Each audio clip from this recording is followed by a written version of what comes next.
وعلى آل سيدنا مولانا।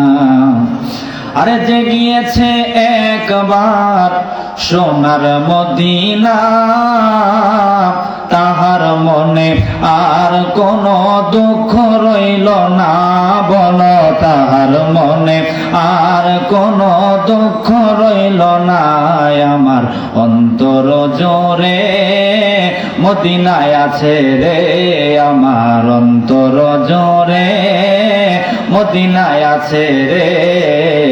Medina Medina বলে জিকির করো রে, জোরে বলেন মারহাবা।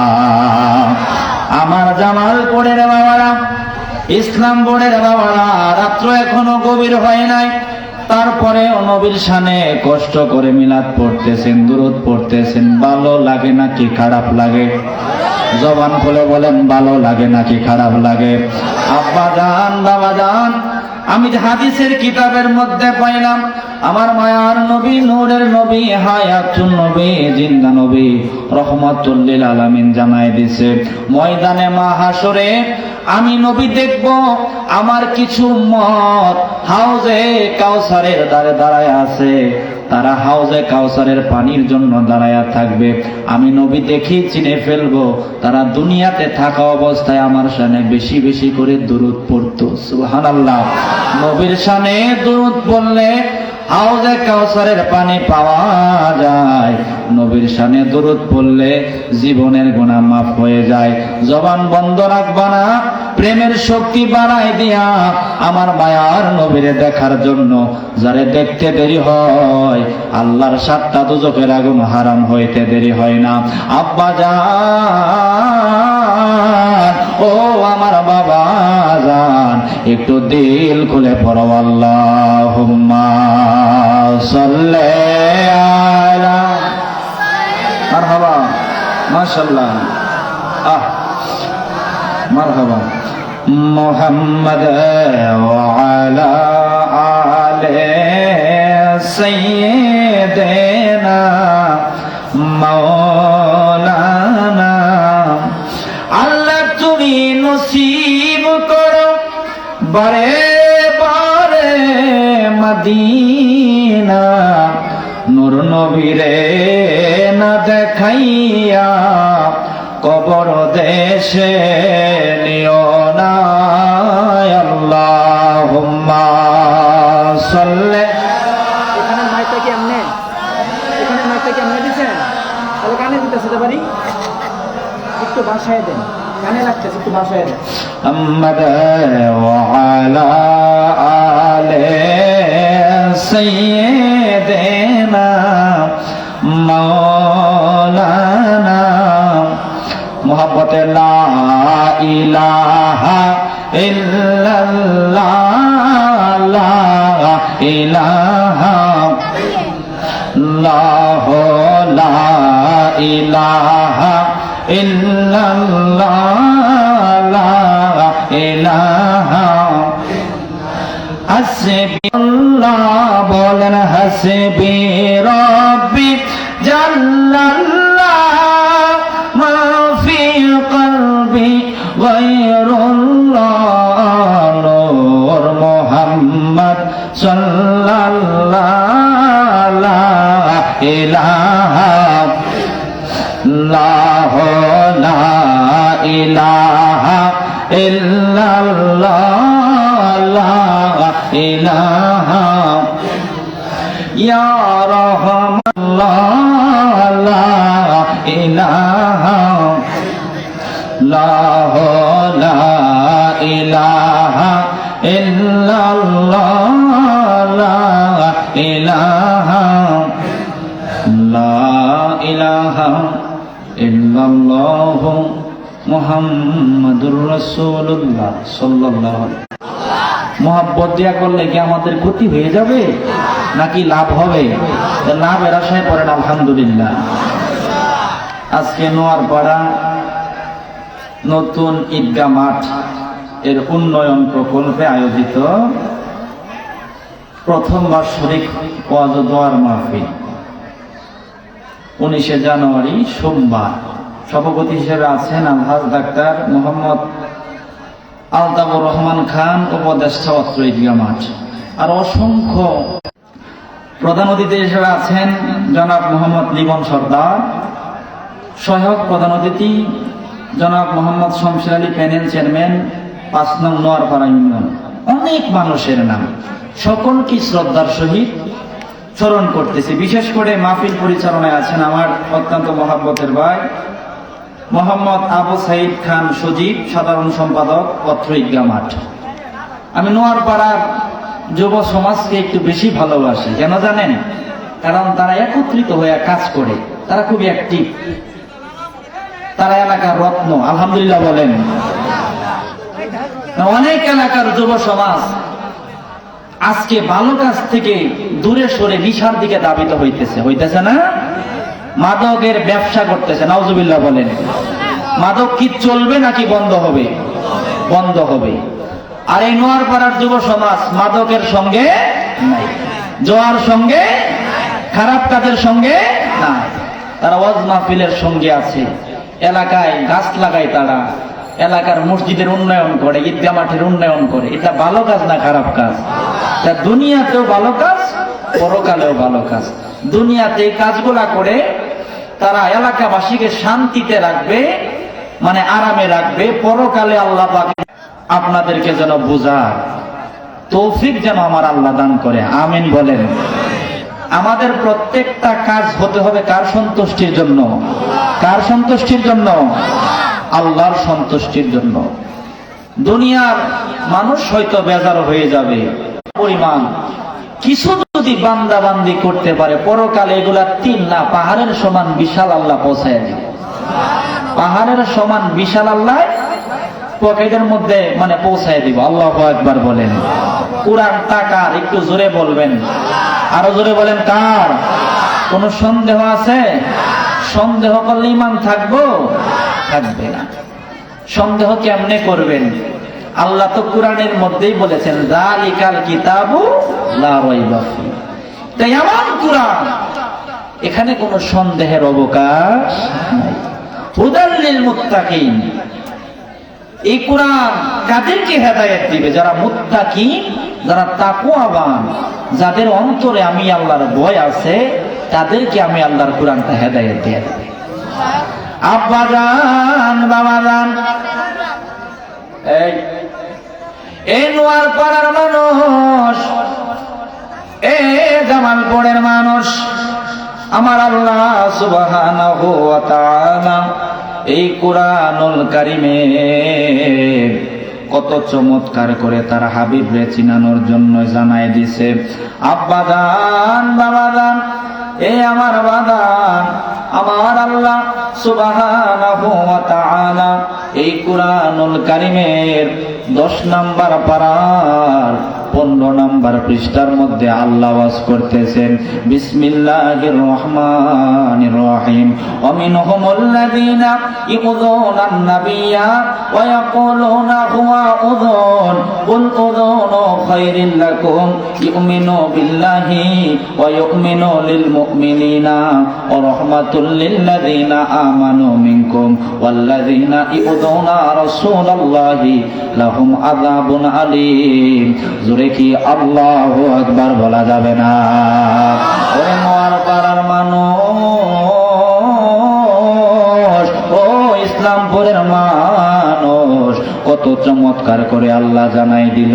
মুনাফিক যারা, হাবিবের বিরুদ্ধে যারা আছে, হাবিবের শান যারা সহ্য করতে পারে না, ওই মানুষগুলা হাবিবের জানে নাই, তারা পরামর্শ করে, মিটিং করে, বলা বলি করে। অমিনহুমুল্লাযীনা ইউযুনান নাবিয়্যা ওয়া ইয়াকুলুনা হুয়া উযুন। মুনাফিকরা বলা বলি শুরু করে, নবীজি কান কথা শুনে। নাউজুবিল্লাহ বলেন। তারা বলে, নবী আমার কান কথা শুনেন। আল্লাহ কয়, কুল উযুনু খায়রিল লাকুম। ও জগতের মানুষ, মুনাফিকরা বলে হাবিব আমার কান কথা শুনে, আমি আল্লাহ জানাই দিলাম হাবিব কান কথা শুনে না। কুল উযুনু খায়রিল লাকুম, যে জিনিসগুলা ভালো, যে কথাগুলা ভালো, সেই কথাগুলা হাবিব আমার শুনে। ইউমিনু বিল্লাহি, আমার হাবিব আমি আল্লাহরে বিশ্বাস করে। ওয়া ইউমিনু লিল মুমিনিন, মুমিন যারা হয় তাদেরকে আমার বন্ধু বিশ্বাস করে। ওয়া রাহমাতুল লিল লাযিনা আমানু মিনকুম, মুমিনদের জন্য হলো আমার নবী রহমত। জোরে কি মারহাবা বলা যাবে না? আব্বা জান, বাবা জান, ও নোয়ার পাড়ার বাবারা, নবী মুমিনদেরকে বিশ্বাস করে, আবার নবী হইল মুমিনদের জন্য রহমত। এই জন্য মুমিন যারা হয়ে যায় তারাই আল্লাহর কোরআনে মানার মতো মানে, তারাই হাবিবের শানে দুরূদ পড়ে, তারাই নবীর শানে কিয়াম করে, তারাই নবীর আহলে বায়াতকে ভালোবাসে, তারা পাক পাঞ্জাতনকে মানে। আব্বা জান, বাবা জান, এই কোরআনুল কারীমের 5 নাম্বার পড়ার আব্বা জান, বাবা জান আয়াতটা আমি পরে পড়ব। এই কোরআনুল কারীমের 22 নাম্বার পড়ার 5 নাম্বার পৃষ্ঠা। আওয়াজ হচ্ছে আল্লাহর অষ্টাকার, আল্লাহর, আমার আল্লাহ সুবহানাহু ওয়া তাআলা এই কোরআনুল কারীমের 22 নাম্বার পড়ার 5 নাম্বার পৃষ্ঠার মধ্যে আল্লাহ জানায় দিল, ইন্নাল্লাযীনা ইউযুনাল্লাহা ওয়া রাসূলাহু লা'আনাহুমুল্লাহু ফিদ দুনিয়া ওয়াল আখিরাহ ওয়া আদালাহুম আযাবাম মুহিনা। জোরে কি মারহাবা বলা যাবে না? আল্লাহ বলতেছেন, যারা আমি আল্লাহকে কষ্ট দেয়, আমার রাসূলকে যারা কষ্ট দেয়, লা'আনাহুমুল্লাহু ফিদ দুনিয়া ওয়াল আখিরাহ, তাদের জন্য দুনিয়াতেও গজব, আখিরাতেও গজব। কথাটা কার? কথাটা কার? আল্লাহ। কোন সন্দেহ আছে? নাই। ধর্ম প্রতিষ্ঠা করতে যায় অনেকগুলা যুদ্ধই নবীজি করেছেন। বদরের যুদ্ধ নাম শুনেন নাই? ইসলামের প্রথম যুদ্ধের নাম কি? বদরের যুদ্ধ। বদরের পরে হয়েছিল উহুদের যুদ্ধ, নাম শুনেন নাই? উহুদের যুদ্ধে অনেক ঘটনা ঘটেছে।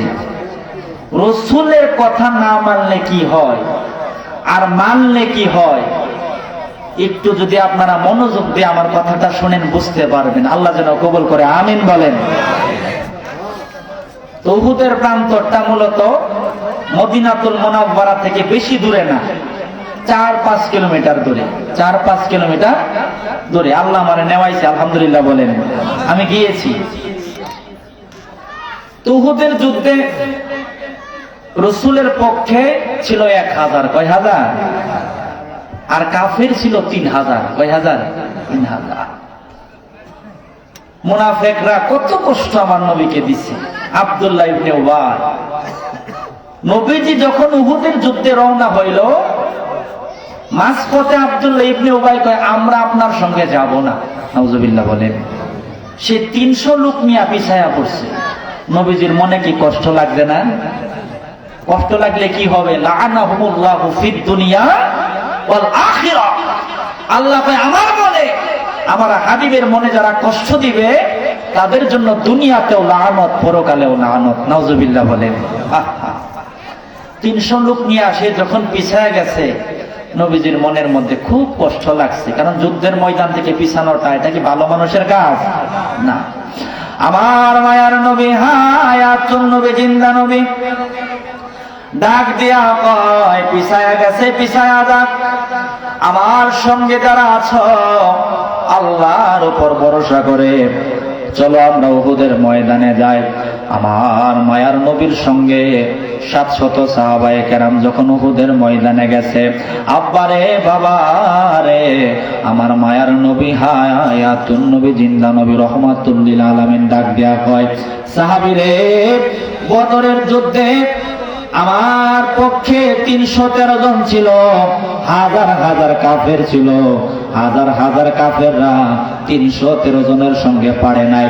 তবে আমি নবী জানাই দিলাম, উহুদের ময়দানে 700 সাহাবী আমার সঙ্গে আসতো। এর মধ্য থেকে 70 জন সাহাবী শাহাদাতের মালা পরিধান করবে। সুবহানাল্লাহ। যুদ্ধ কি হইছে? হয় নাই। নবীজি আগেই বলতেছেন কয়জন কয়জন কয়জন 70 জন। এই ক্ষমতা দিয়েছেন কি? এই জুড়ে বলেন কে দিয়েছেন? ওই 70 জন সাহাবী শাহাদাত বরণ করবেন। তবে আমি নবী যেমনে বলি তোমরা এমনি থাকবা, এদিক সেদিক করবা না। উহুদ পাহাড়ের উপর আমার মায়ার নবী 50 জন সাহাবায়ে কেরামরে উঠায়া বলল, এখান থেকে তোমরা তীর মারা শুরু করবা, সাবধান, আমি যে পর্যন্ত না করব তোমরা নিচে নামবা না।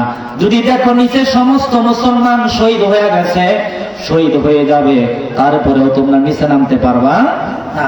এবং কি আমি নবীও যদি শাহাদাত বরণ করি তোমরা নিচে নামবা না, ওখানেই থাকবা। যদি ওখান থেকে এদিক সেদিক করো তাহলে যুদ্ধের মোড়টা ঘুরে যাবে। এই কথা বলার পরে আব্বা যান বাবা যান তুমুল যুদ্ধ শুরু হয়ে গেছে। 3000 কাফের আর 700 ইমানদার। কয়শো ইমানদার? যুগে যুগে ইমানদারের সংখ্যা কম ছিল না বেশি ছিল? জুড়ে বলেন কম না বেশি? আল্লাহ কোরআনে বলেছেন ফাকালিলুম মা ইউমিনুন, ইমানদারের সংখ্যা কম। কথাটা কার? আল্লাহ। আমার কথা কিন্তু আপনাদের বুঝতে হবে। 700 মধ্যে দিয়া 3000। যুদ্ধ শুরু হয়ে গেছে, মুসলমানদের বিজয় আর বিজয় আসতেছে, একেবারে তাদেরকে কাবু করে ফেলছে। আল্লাহু আকবার বলেন। এই মুহূর্তে যখন গনিমতের মাল যখন মানে নেওয়ার জন্য মুসলমানরা নিতেছে, উপরের 50 জন লোক ছিল না, তারা নিচে নেমে পড়ছে। নবীজির কথা ছিল যুদ্ধের অবস্থা যেমনই হোক তোমরা নিচে নামতে পারবা না। নবীজির কথা নিচে যখন নেমে পড়ছে তারা সুযোগ পেয়ে গেছে, সুযোগ পেয়ে মুসলমানদের উপর আক্রমণ করা শুরু করছে। মুসলমানরা ছত্রবন্ধ হয়ে গেছে। অবশেষে আমার নবীজির গায়ের মধ্যেও অনেকগুলা তীর মানে মারতে মারতে নবীজির গা থেকে রক্ত মোবারক বের হয়ে পড়তেছে, দন্ত মোবারক শহীদ হয়ে গেছে। মালিক ইবনে সিনান, মালিক ইবনে সিনান আমার মায়ার নবী, নূরের নবী, হায়াতুন নবী, তোমার জন্য আমার আল্লাহ 7টা দুজকের আগুন হারাম হইয়া গেছে। আরো জোরে কি মারহাবা বলা যাবে না? এই জন্যই তো আমি বলি নবী গয়া আসে না আমার সামনে, নবী আসে না আমার সামনে, আমি জন্মের মতো দেখা লই তোমার। আল্লাহু আকবার। জোরে বলেন। কোন মনে আপনারা বসেছেন আমি বুঝতে পারতেছি না। আমি কিন্তু বলছি বালুর মাঠ, আজকে বালুর মাঠ না, এটা বেহেশতের বাগান হয়ে গেছে। আল্লাহু আকবার। আরো জোরে বলেন। আব্বা জান বাবা জান, মালিক ইবনে সিনান আমার মায়ের নবীর রক্ত মোবারক পান করার পরে আমার নবী কয়, মালিক রে, তোমার জন্য আল্লাহর 7টা দুজকের আগুন হারাম হয়ে গেছে। অপর দিক দিয়া হযরতে হানজালা, নাম শুনছেন নি? হযরতে হানজালা, ওনার মাজার শরীফ উহুদের ময়দানে আল্লাহ আমারে জিয়ারত করেছে। আলহামদুলিল্লাহ বলেন, আমি জিয়ারত করছি। হযরতে হানজালা আব্বা জান বাবা জান নতুন বিবাহ করেছে, ঘরের মধ্যে নতুন বউ। যেহেতু আমার বিষয়টা আজকে উহুদের যুদ্ধ, নবীর শান কেমন, নবীজি কত কষ্ট উম্মতের জন্য করেছে, এরে নোয়ার পাড়ার মানুষ আজকে দিলের কান লাগায়া শুনো। ও নোয়ার পাড়ার বাবারা, ও জামালপুরের আব্বারা, হযরতে হানজালা নতুন বিবাহ করছে, ঘরের মধ্যে নতুন বউ। আব্বা জান বাবা জান, বাসর রাত্রে বাসরের কাজ যখন সমাধা করা হলো, কানের মধ্যে আওয়াজ আসলো, খবর শুনছনি? ওই কি খবর? ওই রহমাতুল লিল আলামিন উহুদের ময়দানে শাহাদাত বরণ করেছে, নবী আর দুনিয়ার মধ্যে নাই। হানজালা নতুন বিবাহ কইরা কেবলমাত্র বাসরের কাজটা সমাধা করেছে। হানজালা কয়, নবী আমার দুনিয়ার মধ্যে নাই, আমি আমার মনরে মানাইতে পারলাম না। আমি উহুদের পানে যখন রওনা হয়ে গেছি, বিবি বিবি কয় তোমার উপর গোসল করা ফরজ, ফরজ গোসল কইরা তারপরে উহুদের ময়দানে যাও। ওই বিবি রে, গোসল যদি সারি আমার বড় দেরি হয়ে যাবে, যদি দেরি হয় নবীর দেখা পাইব না, নবীর দেখা যদি না পায় আমার জীবনের কোনো দাম নাই।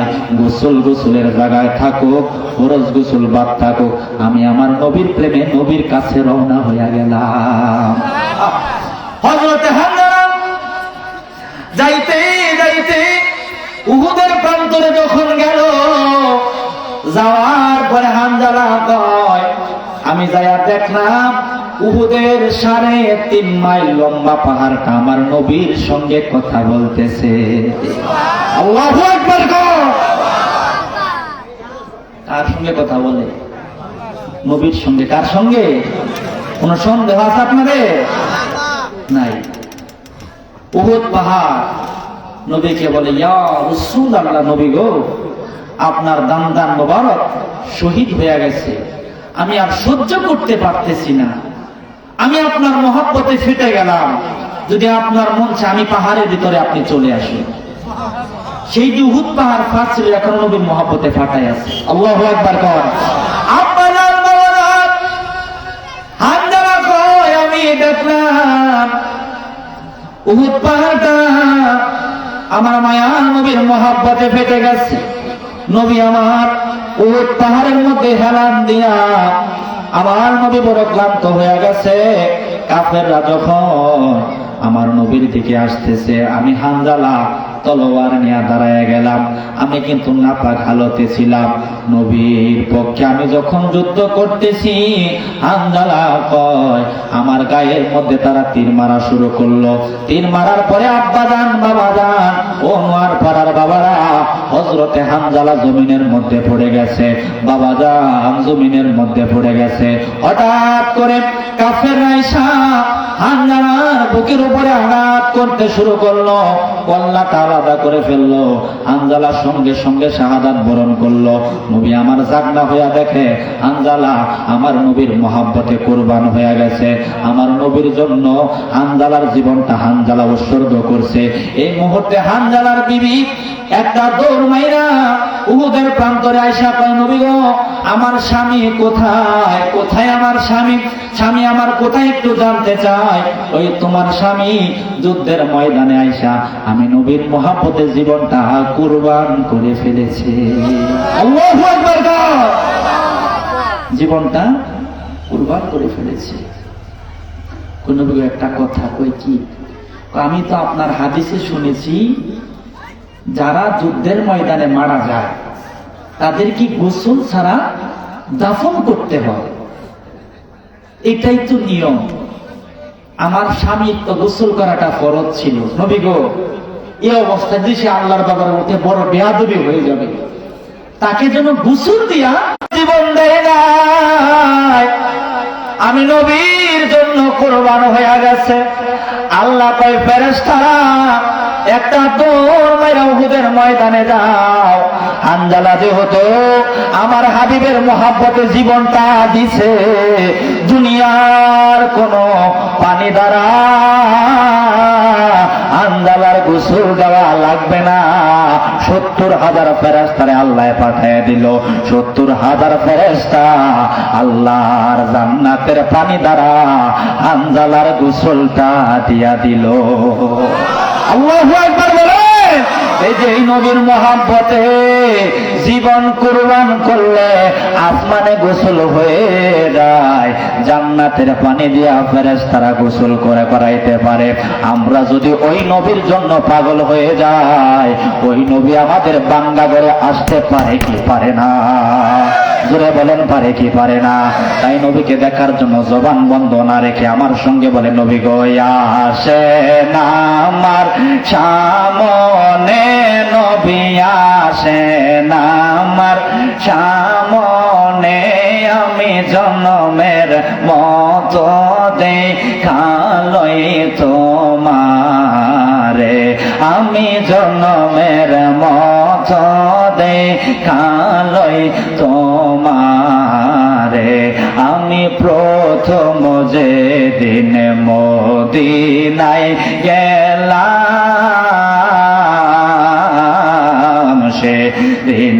হইতে তোমার প্রেমে আমি পাগল হইলাম। আইরে তুমি কান্দ মদিনাতে, তুমি কান্দ মদিনাতে, আমারে রাইখা দরে আমি জনমের মতো দেখা লই তোমার। আল্লাহু আকবার কও। আরেকজন মহিলা আসছে, আন্দোলার বিবিকে আমার মনের মধ্যে আর কোনো কষ্ট নাই। কারণ এর চাইতে বড় সৌভাগ্য আর কি আছে? পরকালের জীবন যার সুন্দর হয়ে যায়, তার দুনিয়াতে আর কোনো চাওয়া পাওয়া থাকে নাকি আছে? আমনাগর আসেনি? যার চাওয়া যত বেশি তার ঝামেলা তত বেশি, ঠিক না? আর যার চাওয়া যত কম তার জীবন তত সুন্দর। আজকের মাহফিল থেকে শিক্ষা নিয়ে যাবেন, দুনিয়াতে কোনো চাওয়া পাওয়া আমাদের নাই। পরকালে যেন আল্লাহ আমাদেরকে মাফ করে জান্নাতের বাসিন্দা বানায় দেয়। আমিন বলেন, আল্লাহু আকবার জোরে বলেন। উহুদের যুদ্ধ, আরেক মহিলা আসছে। ওই মহিলার স্বামী যুদ্ধে আসছিল, ওই মহিলার ভাই যুদ্ধে আসছিল, ওই মহিলার সন্তান যুদ্ধে আসছিল। স্বামীর কি বিবিরা মহব্বত করে না? করে করে। সন্তান কি মাই মহব্বত করে না? অনেক করে। এটা বলে বোঝানো যাবে না। যারা মা হারাইছেন, বাবা হারাইছেন, এই মহব্বত কি আর পাওয়া যায়? সন্তান বড় হয়ে গেল, আব্বা আম্মার কাছে কখনো সন্তান বড় না, তারা ছোটই মনে করে। ছোট মনে করে বিদায় মায়ের না খায়া সন্তানরে খাওয়ায়, ঠিক না? সারা জীবন মায়ের বাবারে কষ্ট দিলে, বুকটা বইরা আব্বা কইয়া ডাক দিলে আব্বাই বা মায়ের মনের মধ্যে কষ্ট রাখে? আমার নবীজি বলেন, তুমি যদি তোমার মায়ের কদমে চুম্বন করতে পারো, তুমি বেহেশতের চৌখাটে চুম্বন করলা। আল্লাহু আকবার জোরে বলেন। কোয়েন কথা, আমি তো বলছি এটা বেহেশতের বাবা। পিতা মাতার থেকে যদি সন্তান নেক নজরে তাকায়, কবুল হজের সব সে পেয়ে যায়। সাহাবায়ে কেরাম বলো, নবী গো 100 বার যদি তাকানো হয়, ওই তুমি যদি তোমার মা বাবার দিকে 100 বার তাকাও, আল্লাহ পাক 100টা কবুল হজের সব দিয়া দিবে। আমি বড় খুশি, কারণ আমি দেখেছি নোয়ার পাড়ার যারা আছে যুবকরা বাপ মারে বড় মানে, আলহামদুলিল্লাহ বলেন। আমি দেখেছি অনেক যুবক, আমার চোখে যারা পড়েছে তাদেরকে আমি দেখছি, আমি নামও বলতে পারবো অনেকে। আমি দেখেছি পিতা মাতারে বড় মায়া করে, পিতা মাতার কথা মতো তারা চলে, মুরব্বিয়ানকে তারা শ্রদ্ধা করে, সম্মান। তারা কোথায়? ওই তারা শাহাদাত বরণ করেছে, তারা শাহাদাত বরণ করেছে। ওই নবী গো, আমার মনে কোনো কষ্ট নাই। সুবহানাল্লাহ, আমি মনকে বুঝ দিবার পারতেছি। ওই কেন? আমার ভাই চলে গেছে, অসুবিধা নাই। আমি আমার ভাইয়ের চাইতে, আমি আমার সন্তানের চাইতে আপনি নবীর হাজার হাজার গুণ, কোটি কোটি গুণ বেশি ভালোবাসি। নবী গো, ভাই গলে গেছে, আমার মনের মধ্যে কোনো কষ্ট নাই। সন্তান চলে গেছে, আমার মনের মধ্যে কোনো কষ্ট নাই। আমার ভাই হাজারটা চলে যাক, সন্তান হাজারটা চলে যাক, স্বামী হাজারটা চলে যাক, আপনি নবী বেঁচে আছেন, আজকে আমি সব চাইতে বড় সুখী। জোরে কি মারহাবা বলা যাবে না? তাহলে আম্মা জান, বাবা জান, মাদেরকেও বলি, বাবাদেরকেও বলি, স্বামীর চাইতে, সন্তানের চাইতে, ভাইয়ের চাইতে, পিতার চাইতে, মাতার চাইতে যদি সাহাবায়ে কেরাম আমার নবীর জীবন দিয়া ভালোবাসতে পারে, আমরা কি জীবন দিয়া ভালোবাসতে পারবো কি পারবো না? আরো জোরে বলেন, পারবো কি পারবো না? আমার ভাই বলে গেছেন, লা ইউমিনু আহাদুকুম হাত্তা আকুনা আহাব্বা ইলাইহি মিন ওয়ালিদিহি ওয়া ওয়ালাদিহি ওয়ান নাসি আজমাইন। নবীর জীবনের চাইতে বেশি ভালো না বাসলে ঈমানদার হওয়া যায় না। ঈমানদার নামাজ পড়লে এই নামাজের দাম আছে, ঈমানদার রোজা করলে এই রোজার দাম আছে, ঈমানদার হজ করলে এই হজের দাম আছে, ঈমানদার যাকাত দিলে এই যাকাতের দাম আছে। নামাজের কেমন দাম আব্বা জান, বাবা জান, ঈমানদারের নামাজের কেমন দাম? আমি আজকে কিতাবের মধ্যে পাইলাম, আল্লাহর সন্তুষ্টির জন্য ইমানদার যখন 5 ওয়াক্ত নামাজ পড়বে আমার আল্লাহ তাদেরকে 14টা পুরস্কার দান করবে। আল্লাহু আকবার বলেন। আল্লাহর সন্তুষ্টির জন্য ইমানদার যখন 5 ওয়াক্ত নামাজ পড়ব আমার আল্লাহ 14টা পুরস্কার দান করব। ইমানদারের নামাজ পড়ার কারণে রিজিকে কষ্ট হবে না, দুনিয়ার মুসিবত থাকবে না, চেহারা নূরময় হয়ে যাবে, জীবনের গুনাহ মাফ হয়ে যাবে। আমার আল্লাহ বিনা হিসাবে জান্নাতের বাসিন্দা বানায় দিব। কবরে আযাব হবে না, কবরে কষ্ট হবে না, কবর বেহেশতের বাগান হয়ে যাবে। ময়দানে মাহশরে হাউজে কাউসারের পানি পাইব, মিজানের পাল্লা ভারী হইব, ফুলসিরাতের পুলটা বিজলির আকারে পার হইয়া যাইব। আমার নবীর সঙ্গে জান্নাতের মধ্যে জায়গা হইয়া যাইব। জোরে কি মারহাবা বলা যাবে না? নামাজের দরকার আছে তো ইনশাআল্লাহ। নামাজ কি আপনারা পড়বেন তো ইনশাআল্লাহ? পড়বেন। নামাজের অনেক দাম, তবে সন্তুষ্টি কার? আল্লাহ। নামাজে কি কষ্ট নাকি আরাম? আরাম আছে। যেই নামাজে কষ্ট এই নামাজ আল্লাহর দরবারে কবুল হবে না। কারণ বান্দাই যেই নামাজ পড়ে শান্তি পায়, প্রশান্তি আসে কলবের মধ্যে, ওই নামাজটা আমার আল্লাহর দরবারে কবুল হইতেছে। আল্লাহু আকবার বলেন। আমার কথা কি আপনাদের বুঝতে অসুবিধা হইতেছে? আমি কিন্তু উহুদে ঢুকছি।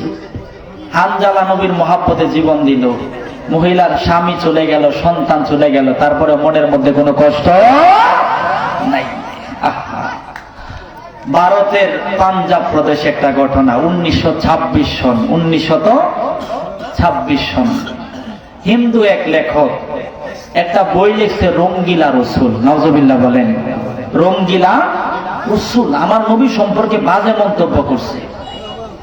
ভারতের প্রশাসন, তারা তো হিন্দু, তারা কি আর বিচার করবে? করতে চায় না। পত্রিকায় নিউজ হয়েছে, কোনো বিচার তার হয় না। অনেক দিন পরে ইলমুদ্দিন নামটা কি? ইলমুদ্দিন। বয়স হলো 19 বছর। কয় বছর? কাঠমিস্ত্রি, পড়ালেখা নাই।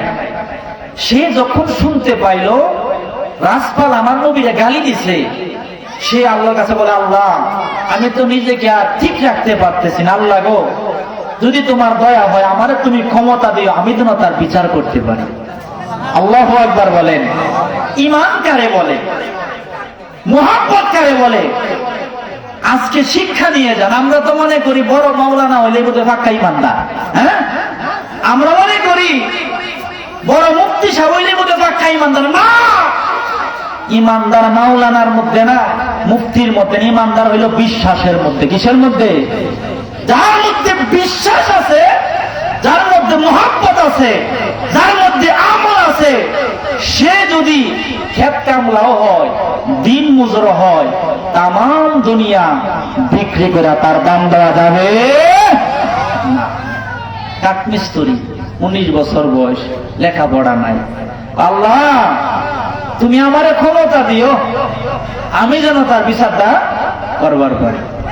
তো আল্লাহ রহমত, ওই দিন কাজ করে ঘরের মধ্যে চাউল নাই, ডাইলও নাই, কোনো কিছু নাই। সে কয় আজকে চাউল ডাউল কোনো কিছু কিনবো না, আমার বিবি উবাস থাকুক, সন্তানও উবাস থাকুক, আজকে একটা চাকু কিনবো। চাকু বোঝেন না? ছুরি কিনছি। ছুরি কিনে আব্বা যান, বাবা যান, এই আমার বাদান এই রাজপালরে খোঁজার জন্য সে বের হয়ে গেছে। কোথায় রাজপাল আছে? কারণ সে আমার নবীর শানে বাজে মন্তব্য করেছে, আমার নবীর শানে সে বাজে বাজে কথা লিখেছে। রাজপালরে খোঁজার জন্য সে বের হয়ে গেছে। বের হইতে হইতে আব্বা যান, বাবা যান, কয়েকদিন পার হওয়ার পরে রাজপালের সঙ্গে তার সাক্ষাৎ হয়ে গেছে। ভারতের প্রশাসন রাজপালের বিচার করে না, উল্টা রাজপালরে আরো চাপড় দেয়। সে বলে, আল্লাহ গো তোমার কাছে দয়া ভিক্ষা চাই, আমি গরিব মানুষ, বাঁচলে বাঁচি মরলে মরি, আমার জীবনের কোনো পরোয়া আমি করি না। কারণ সাহাবায়ে কেরাম নবীর জন্য হাসতে হাসতে জীবন দিছে। আমি এই জীবনটা যেন আমার নবীর মহাব্বত যদি আমাদের কুরবানো হয়ে যায়, আমার মনের মধ্যে আর কোনো কষ্ট নাই, ওই ব্যর্থতার মরণ যেন আমার হাত দ্বারা হয়ে যায়। আব্বারে বাবারে, ও নোয়ার পাড়ার বাজার, সঙ্গে সঙ্গে ছুরিটা নিয়া রাজপালের উপর হামলা করছে, জমিনের মধ্যে ফাইলা দিছে, বুকের মধ্যে পাড়ায়া রাজপালের জাহান্নামের মধ্যে পাঠাইয়া দিছে। আল্লাহর দরবারে শুকরানার সেজদা দিয়া কয়, আল্লাহ, আমার মতো সুখী মানুষ এই পৃথিবীর মধ্যে আর কেউ নাই। আল্লাহু আকবার বলেন। আল্লাহ, তোমার কাছে বলছিলাম, তুমি কবুল করছো, তুমি তৌফিক দিছো, তোমার কাছে লক্ষ কোটি শুকরিয়া জানাই। সুবহানাল্লাহ। সে নিজে নিজে যায় জেলের মধ্যে ধরা দিচ্ছে। পুলিশরা কয়, এই বেটা মার্ডার কইরা কেউ ধরা দেয়নি, হ্যাঁ, আর ফলায়া তাই খুঁজা পাওয়া যায় না, তুমি নিজে নিজে ধরা দিলা কেরে? আমি তো আমার জন্য মার্ডার করি না, আল্লাহর হাবিবকে গালি দিয়েছিল, আমি নবীর জন্য তারে মাইরে ফেলছি। আমার মার্ডার হয়তো আমি করেছি, কিন্তু আমি অপরাধ মনে করছি না, আমি বোধহয় ভালো একটা কাজ করছি, এই জন্য নিজে নিজে ধরা দিয়ে দিলাম। আল্লাহু আকবার বলে। ধরা দেওয়ার পরে তার হাইকোর্টে তোলা হয়েছে, বিচারে রায় হবে। হাবিব প্রেম কি জিনিস, ঈমান কি জিনিস, মুহাব্বত কি জিনিস, আপনারা কি আমার কথাগুলা বুঝতেছেন বাজান? বুঝে যান। আমি আওলা কথা বলি না, আমি চেষ্টা করি যাই বলি মানুষ যেন বুঝে, কারণ বুঝার পরে আমার জন্য একটু দোয়া আসবে। এই দোয়ার অনেক দাম, দোয়ার অনেক দাম। আব্বাজান, বাবাজান, এই আমার বাজার রাজপালকে যখন হাইকোর্টের মধ্যে তোলা হলো, একদিক দিয়া হিন্দু উকিল, আরেক দিক দিয়া রাজপাল, মানে রাজপালের বিপক্ষের উকিল, এই ইলমুদ্দিনের উকিল। ইলমুদ্দিনের উকিলে কয়, এই ইলমুদ্দিন, তোমার একটা কথা শিখাই দি। কই কি? ওই তোমার যখন জিগাইবো তুমি মার্ডারটা কি যখন করছো, তুমি কি নিজের ইচ্ছায় করছো নাকি এই নিজের ইচ্ছায় করো নাই, তখন তুমি বলবা। ওই কি কইয়াম? ওই তখন তুমি বলবা, আমি যখন তারে হত্যা করছি আমি তখন স্বাভাবিক হালতে ছিলাম না, আমি একটু অন্য মনস্ক হইয়া তারে হত্যা করছি। তুমি তখন এই কথাটা যদি বলতে পারো, তোমার ফাঁসি হবে না, তোমারে ছাইরা দিব, তুমি জামিনে বেরোয়া পড়বা, তোমার বিবি বাচ্চারা নিয়ে সুন্দর চলতে পারবা। ইলমুদ্দিনে কয়, এটা আমি কইতাম না। কয়, না কইলে তো ফাঁসি হয়ে যাবো গা। কয়, তুমি আমাকে বলতেছো আমি যেন বলি আমি যখন তারে মার্ডার করছি আমি অন্য হালতে ছিলাম? না না না, আমি বলবো আমি তারে নিজের ইচ্ছায় মার্ডার করছি, কারণ সে আমার নবীর শানে বেয়াদবি করছে, আমার নবীর শানে গুস্তাখি করছে, আমি সজ্ঞানে তারে হত্যা করছি। এই কথা বলার কারণে ফাঁসির দড়ি হয়তো আমার গলার মধ্যে লেগে যাবে, নবী আমার সামনে দাঁড়ায়া থাকবো, দুনিয়ার দড়ি হয়তো আমার জানটা নিয়ে নিব, পরকালের এই কারণে আল্লাহ আমার জান্নাতের বাসিন্দা বানায়া দিব। এই কথা বলার কারণে দুনিয়ার ফাঁসির দড়ি আমার গায়ের মধ্যে লেগে যাবে, অন্য দিক দিয়া আমার নবী দাঁড়ায়া থাকবো। নবী যদি মরণে আসে, মরণে কষ্ট হবে না। ওই কেমনে কষ্ট হবে না? ওই ইউসুফ নবীরে আল্লাহ বড় সুন্দর করে বানাইছিল। ইউসুফ নবীর সৌন্দর্য দেখা বিবি জুলেখা যখন পাগল হয়ে গেছে, মিশরের মহিলারা তারা বলা বলি শুরু করলো, তুমি হইলা খাদ্যমন্ত্রীর বিবি, ইউসুফ হইল তৃতীয় শ্রেণীর কর্মচারী, কোন কারণে তার জন্য পাগল হইলা? আমি কোন কারণে পাগল হইছি তোমরা দেখলে তোমরাও পাগল হইয়া যাইতা। 40 জন মহিলা একটা জায়গার মধ্যে আনছে, ইউসুফ নবীর মুখটারে বাঁধছে, তো আমি যখন মুখের কাপড় সরাইয়া দিব তখন বলবো তোমরা চাকু দিয়া লেবু কাটবা। ইউসুফ নবীর মুখের কাপড় সরায়া যখন বলল চাকু দিয়া লেবু কাটো, 40 জন মহিলা ইউসুফ নবীর সৌন্দর্য দেখা লেবু কাটতে দেয় হাত কাইটা ফেলছে, একটা মহিলাও টের পাইল না। আমার মা আয়েশা কয় আমার নবীর নূরে হইল ইউসুফ নবী পয়দা। ইউসুফ নবীর দেখা যদি মহিলারা লেবু কাটতে যায় হাত কাটতে পারে, কোনো টের পাইল না। ইমানদার যারা হবে বাড়ি নোয়ারপাড়ায় হয়ে যাবে, বাড়ি ইসলামপুরে হয়ে যাবে, বাড়ি জামালপুরে হয়ে যাবে। ইমানদারের মরণের সময় একদিক দিয়া আজরাইল দাঁড়ায়া থাকবো, আরেক দিক দিয়া আমার নবী দাঁড়ায় থাকবো, নবীর দিকে তাকায়া থাকবো। আজরাইল কোন দিক দিয়া ডানটা কবজ করবো, ইমানদার টেরই পাইব না। আল্লাহু আকবার বলে, ইমানদার টেরই পাবে না। আহা, মা আয়েশার কথা আল্লাহু আকবার বলেন। কত সুন্দর আমার নবীজির চেহারা মুবারক।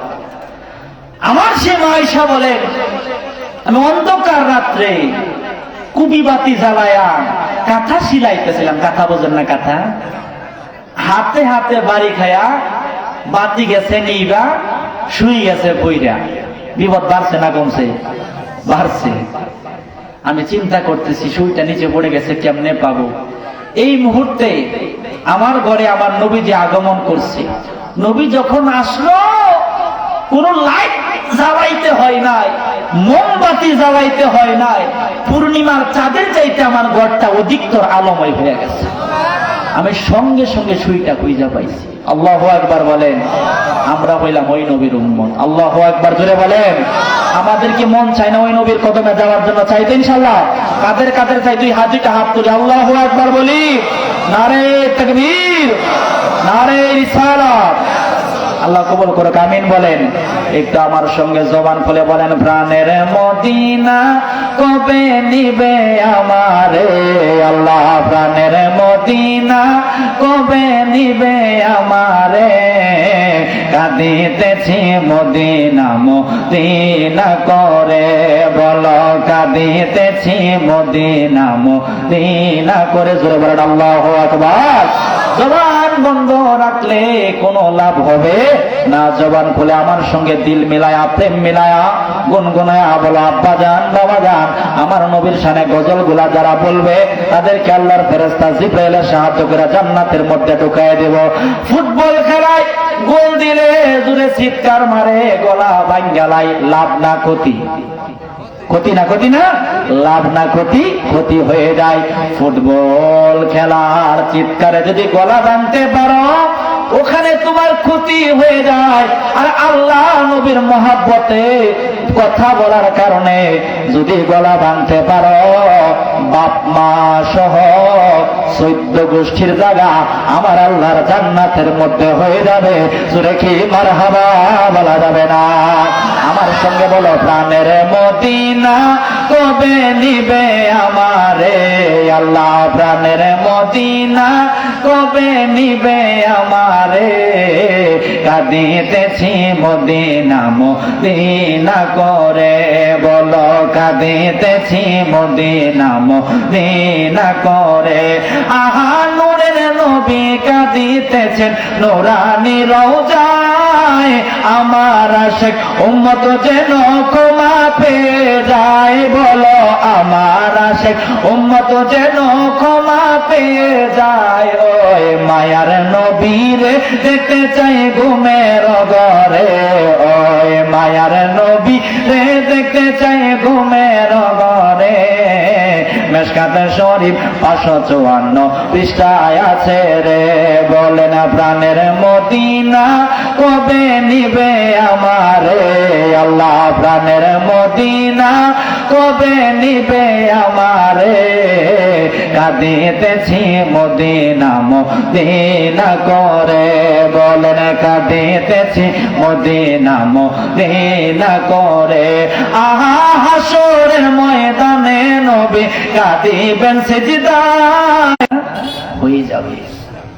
আহা, একটা ভুল আমাদের সমাজে আছে, দেখবেন যখন কেউ মারা যায় সকালবেলা মাইক দিয়ে অ্যানাউন্স করে যে গত রাতে 2:15 সময় আব্দুর রহমান নোয়ারপাড়া নিবাসী ইন্তেকাল করিয়াছেন, এটা বলে না? বলে। আমি বলবো 2:15 উল্লেখ করার দরকার নাই, কারণ এই মানুষটা তো 2টা বাজেও মারা যাইতে পারে। 15 মিনিট বললে ভুল হইতে পারে, 15 মিনিট বললে কি হইতে পারে?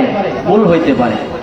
সুতরাং মিনিটের কথাটা না তাই ভালো, কারণ আজরাইল লিখা হয়ে যায়, আজরাইল লিখা হয়ে যায়, জম্মু টাইমে জান কবজ করছে লিখা হয়ে যায় না, আজরাইল লেখে না। আজরাইলের কাছে কোনো টাইম টেবিল নাই।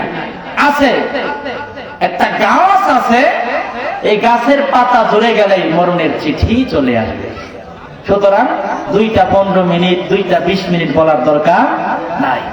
আপনি বলবেন কত রাত্রে ইন্তেকাল করিয়াছিলেন, হিসাব শেষ। সত্য কথা হলো, আবার আমরা অ্যানাউন্স করি, আপনারা মরহুমের জানাজায় যোগদান করে রুহের মাগফিরাত কামনা করুন। বলি না এটা? রুহের মাগফিরাত কামনা করুন। রুহটা কি? রুহের কোন গুনাহ আছে? নাই। হাদিস শরীফে আসছে রুহু হইল আল্লাহর হুকুম। রুহটা কি? আল্লাহ হুকুম। রুহের কোন গুনাহ নাই, নফসের গুনাহ আছে। রুহ হইল আত্মা, এই রুহের কোন গুনাহ নাই। যতদিন আপনার ভিতরে আছে আপনি থাকবেন, চলে গেছে আপনি মারা যাবেন, এটাই নিয়ম। গুনাহ করে আপনার নফসে, নফস চাই তুমি 100 টাকার মালিক হয়েছে, তোমার 1000 টাকার মালিক হইতে হবে। নফসের চাওয়া, নফসে চাই তুমি বড় বড় গুনাহ করো, নফসে চাই নোয়ার দ্বারাটা আমার হয়ে যায়, এটা নফসে চাই, এটা রুহে চায় না। রুহের মাগফিরাত না বলে মরহুমের মাগফিরাত কামনা করুন। কথাটা কি বুঝতে পেরেছেন? এটা বললে বিষয়টা ঠিক হয়ে যায়। আব্বাজান বাবাজান, এই মরণ কেমন কঠিন বিষয় আমি কিতাবের মধ্যে পাইলাম। প্রত্যেকটা মানুষের দ্বারে হযরতে আজরাইল আলাইহিস সালাম দৈনিক 5 বার আগমন করে। আজরাইল কয়, আমি 5 বার আগমন করে দেখি তার হায়াত শেষ হয়েছে কিনা, তার রিজিক শেষ হয়েছে কিনা। তার যদি হায়াত শেষ হয়ে যায়, তার যদি রিজিক শেষ হয়ে যায়, আমি তার জানটা কবজ করি।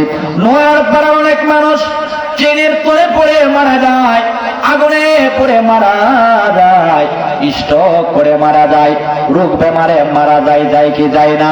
আমরা আলোচনা করি, লোকটা আগুনে পড়ে মারা গেছে, না জানে কেমন কষ্ট হয়েছে। লোকটা ট্রেনের তলে পড়ে মারা গেছে, না জানে কেমন কষ্ট হয়েছে। লোকটা স্ট্রোক করে মারা গেছে, না জানি কেমন কষ্ট হয়েছে। আমি বলবো বাদান, আগুনে পড়ে মারা গেছে সেই চিন্তা আপনি আমি করি, ট্রেনের তলে পড়ে মারা গেছে সেই চিন্তা আপনি আমি করি। আজরাইলে দেখা কেমন কষ্ট সেই চিন্তা তো একটাবারও আপনি আমি করলাম না। আমার মায়ার নবী জানাই দিল, অত চমৎকার করে আমার নবী শোনাই দিল। এ আমার উম্মতের দলেরা, আমি নবী জানাই দিলাম, একটা মানুষ রে যার দেহের মধ্যে জীবন আছে, একটা জীবন্ত মানুষ রে 1000 তলোয়ার দ্বারা আঘাত করলে যেমন কষ্ট হয়, আজরাইলে দেখলে তার চাইতে বেশি কষ্ট হয়ে যায়।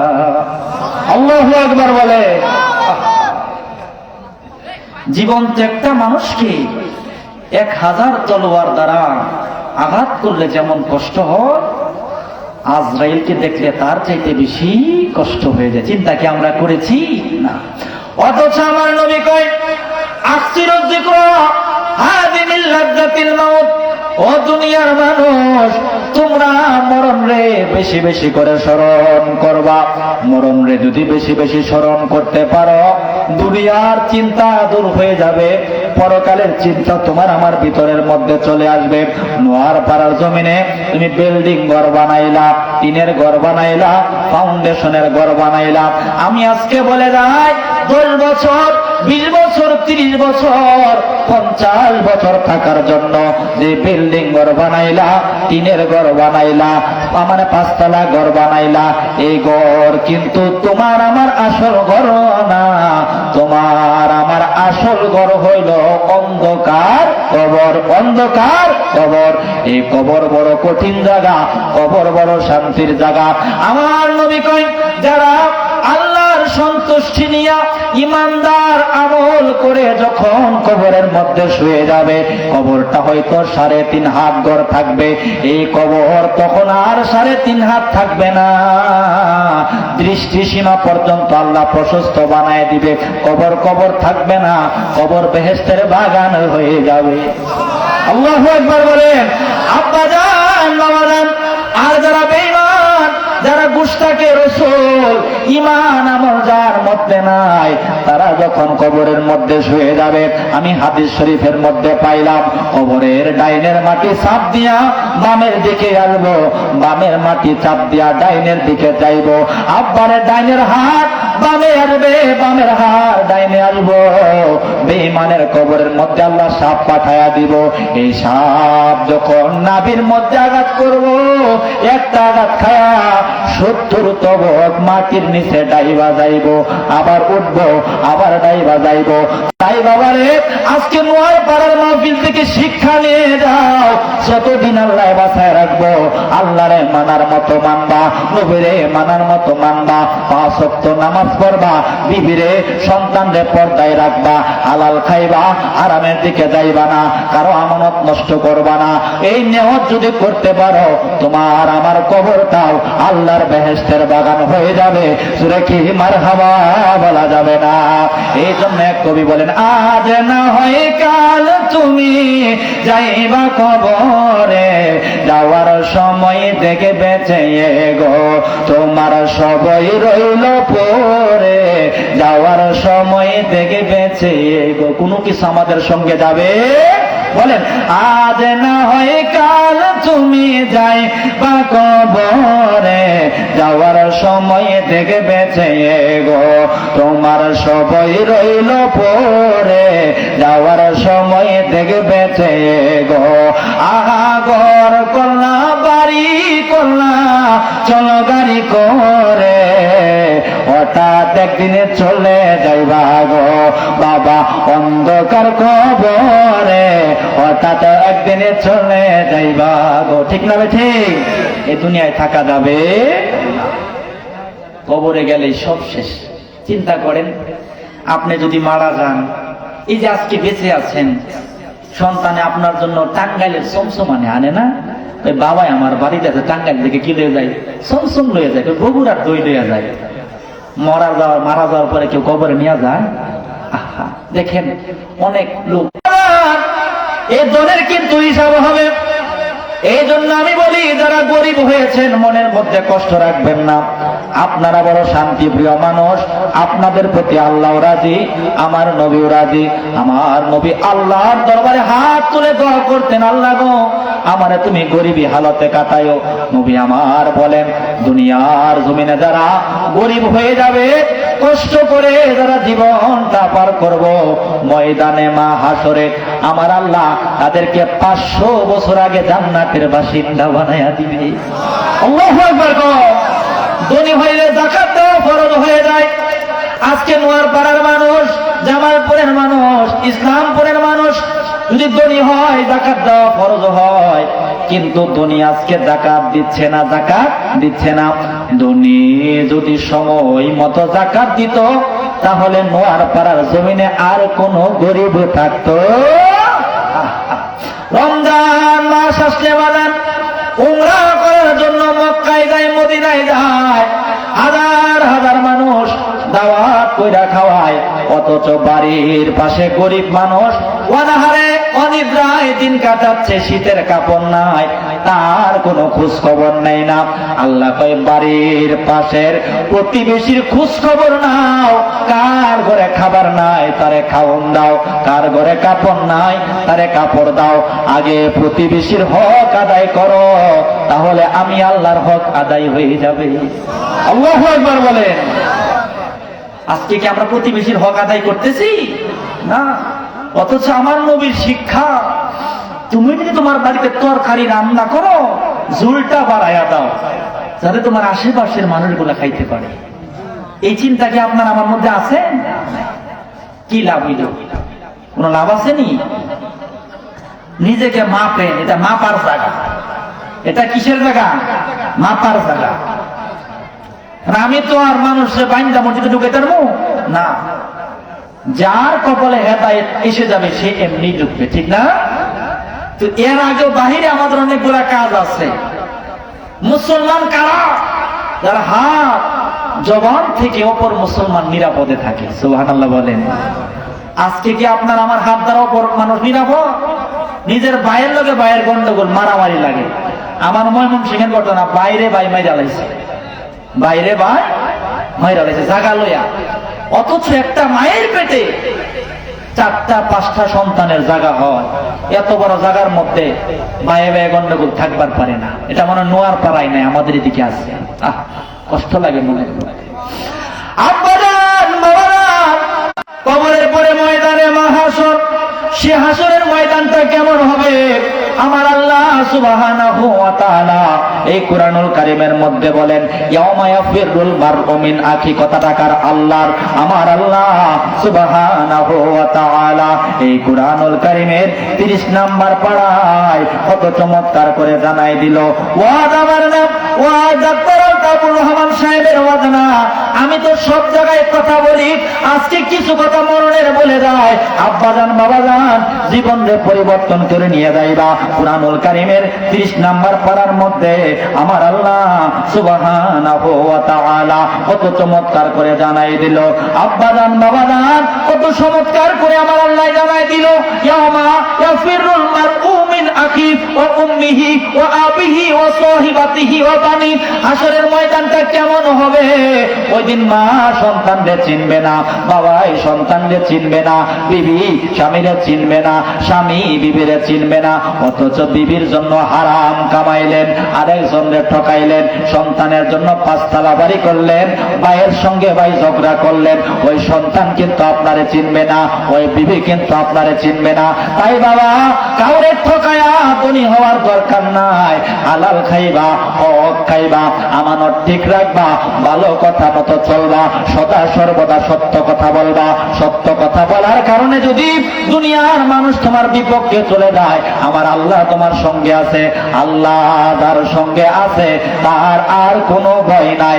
আল্লাহ আছে যার, সব আছে তার। বলেন, আল্লাহ আছে যার, সব আছে তার। আল্লাহ নাই যার, কিছুই নাই তাই। আজকের মাহফিল থেকে শিক্ষা নিয়ে যাবেন। আল্লাহ বলেছেন হালাল খাও, হালাল খাইবেন। আল্লাহ বলেছেন সৎ পথে চলো, সৎ পথে চলবেন। আল্লাহ নামাজের হুকুম করছে, নামাজ পড়বেন। আল্লাহ বলেছেন বিবিদেরকে পর্দায় রাখো, পর্দার দরকার আছে না নাই? জোরে বলেন, আছে না নাই? আমাদের কাছে অনেক মায়েরা দোয়া থেকে, হুজুর দোয়া করেন, আমার সন্তানটা নামাজ কালাম পড়ে না, আমার সন্তানটা নেশা করে, আমার সন্তানটা জুয়া খেলে। আমাদেরকে বলে, আমি বলবো, মাগো মা, সন্তান জুয়া খেলে এর জন্য তুমি দায়ী। তুমি মা যদি সন্তানরে নিয়ে পর্দা করতা, তুমি মা যদি সন্তানরে গর্ভে নিয়ে কোরআন তেলাওয়াত করতা, তুমি যদি নামাজি হইতা, পরহেজগার হইতা, পাক পবিত্র থাকতা, তোমার সন্তানটা আল্লাহ ওয়ালা হইয়া যাইত। আল্লাহু আকবার বলেন, আল্লাহ ওয়ালা হইয়া যাইত। আহা।